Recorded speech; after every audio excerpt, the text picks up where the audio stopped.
Bonjour à tous, aujourd'hui nous allons corriger ensemble l'exercice qui était présent à la fin de la fiche méthode qui s'intitulait « Lire les graduations sur un axe ». Donc voici le premier exemple et à chaque fois je vais vous remettre les différents points de la méthode pour que vous puissiez bien voir ce que vous êtes censé faire et comment le présenter. Donc ici on vous dit méthode, premièrement repérer les graduations numérotées autour du point d'intérêt et calculer la différence entre ces deux valeurs. Ici nos deux valeurs c'est 35 et 30. Donc on va faire 35 moins 30 et on va obtenir 5. Ça va, normalement c'était pas trop dur. Deuxième partie, on vous demande de compter le nombre de graduations intermédiaires. Alors, 1, 2, 3, 4 et 5. Donc on en a 5 aussi ici.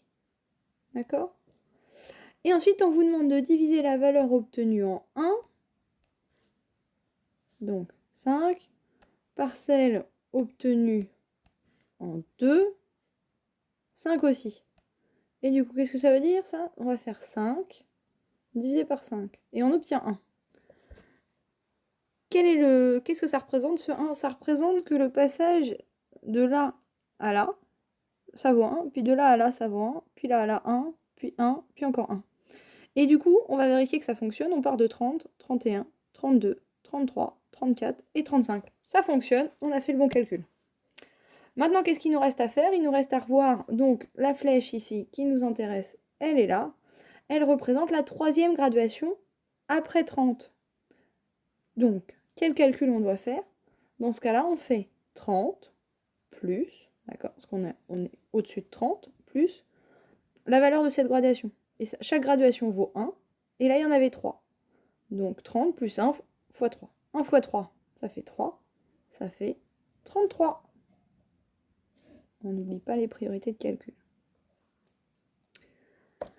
Voilà, donc la flèche indiquée par la graduation, elle vaut 33. Et je ne peux pas en donner plus d'informations puisque je ne sais pas que représente cet axe. Deuxième exemple, on va suivre la même méthode. On vous demande de repérer les graduations numérotées. 3 et 6. Donc on fait la différence entre les deux. 6 moins 3, ça fait 3. Aucune difficulté jusque-là. Ensuite, on va compter le nombre de graduations intermédiaires. 1, 2, 3, 4 et 5. Encore. Donc ici, on a encore 5. On divise la valeur 1 par la valeur obtenue en 2, ce qui veut dire qu'on fait, donc en 1 c'est 3, divisé par 5. Ça, si vous ne savez pas le faire, vous allez chercher avec votre calculatrice. Moi, je vous le dis, ça fait 0,6. Qu'est-ce qui représente ce 0,6? Ça veut dire que pour passer du 3 au premier tiret, on augmente de 0,6. Ça fait 3,6. Puis, on augmente encore de 0,6. Ça fait 4,2. Et on continue. 4,8. 5,4 et 6. Tout va bien. Je peux comprendre que pour un certain nombre d'entre vous, ce soit un peu difficile à faire comme calcul de tête. Vous inquiétez pas, vous avez le droit à la calculatrice.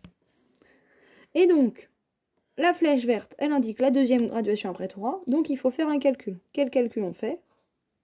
C'est un 5 ici. On fait 3 plus 2 fois 0,6. Et ça va nous faire 2 fois 0,6, ça fait 1,2. Donc, ça fait 4,2.